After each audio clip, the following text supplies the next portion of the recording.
एका छोट्या कुटुंबातील ज्योती नावाच्या मुलीला एका प्रसिद्ध आणि गर्भश्रीमंत उद्योगपती कुटुंबाकडून मागणी घालण्यात आली होती. मुलगा आदित्य दिसायला देखणा, सुशिक्षित आणि स्वतःच्या कंपनीचा मालक होता. मुली पाहण्याच्या पारंपरिक रिवाजानुसार आदित्यचे तब्बल 25 नातेवाईक ज्योतीच्या घरी तिला पाहायला आले होते.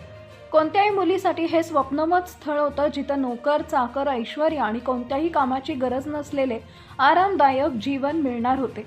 प्रश्नोत्तराचा नेहमीचा सोहळा सुरू झाला. मुलाकडच्या लोकांनी ज्योतीचं शिक्षण, आवडीनिवडी याबद्दल विचारपूस केली. सगळे सुरळीत चालले असताना ज्योतीला आदित्यला काहीतरी विचारण्याची संधी मिळाली. तिथं उपस्थित असलेल्या सर्वांना अपेक्षा नव्हती की ती मुलाचा पगार, घरदार किंवा शिक्षण याबद्दल विचारणार. पण ज्योतीच्या मनात वेगळाच विचार सुरू होता, जो की तिच्या एका मैत्रिणीच्या अनुभवावरून आला होता. 2 महिन्यापूर्वी ज्योतीची जिवलग मैत्रीण प्रियाचे लग्न अमेरिकेतील सॉफ्टवेअर इंजिनियर असलेल्या एका श्रीमंत मुलासोबत झाले होते. लग्नानंतर काही दिवसातच प्रियानं ज्योतीला फोन करून सांगितले की ती फसली आहे. तिच्या पतीनं लग्नापूर्वी एक मोठं सत्य लपवलं होतं. त्याला व्यसन होते आणि तो कॅन्सरनं पीडित होता. केवळ पैशाकडे आणि बाह्य रूपांकडे पाहून दिलेली मुलगी आता संकटात सापडली होती.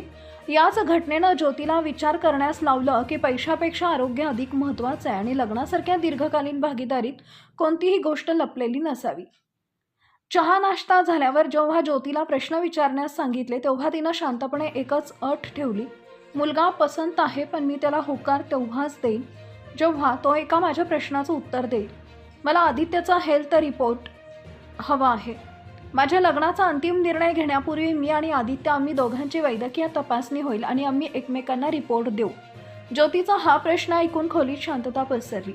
मुलाकडच्या लोकांना आपला अपमान झाल्यासारखं वाटले. आदित्यचे वडील रागाने म्हणाले, आमचा मुलगा काय रोगी आहे का? तुम्हाला लाज नाही का वाटत हा प्रश्न विचारताना? तुम्ही आमचा मान ठेवला नाही. आणि ते सगळेजण रागानं तिथून निघू लागले. इतिहासात पहिल्यांदाच एखाद्या मुलीनं कुंडली, पैसा आणि प्रतिष्ठेऐवजी मुलाच्या आरोग्याची पारदर्शकता मागितली होती. सर्व कुटुंबीय बाहेर अंगणात पोहोचले, पण आदित्यनं मागे वळून ज्योतीकडे पाहिले. थोडा विचार करून तो म्हणाला, मलाही सुरुवातीला राग आला, पण तू जे बोललीस ते चुकीचं नाही. लग्न म्हणजे आयुष्यभराची भागीदारी आणि कोणत्याही भागीदारीत पारदर्शकता महत्त्वाची असते. मला माझ्या होणाऱ्या पत्नीचा अभिमान आहे की ती इतकी विचारी आणि धाडसी आहे. मी मेडिकल चेकअपसाठी तयार आहे. आदित्यच्या या सकारात्मक भूमिकेमुळे कुटुंबातील वातावरण बदलले. दोघांची आरोग्य तपासणी करण्यात आली, ज्यात किरकोळ हिमोग्लोबिनच्या कमतरतेशिवाय दोघंही लग्नासाठी पूर्णपणे तंदुरुस्त असल्याचं डॉक्टरांनी सांगितले. या धाडसी आणि नवीन अटीमुळे ज्योती आणि आदित्यचे प्रकरण रातोरात व्हायरल झालं. ज्योतीनं दाखवलेली ही दूरदृष्टी सामाजिक रूढींच्या पलीकडे जाऊन आरोग्याला महत्त्व देणारी ठरली.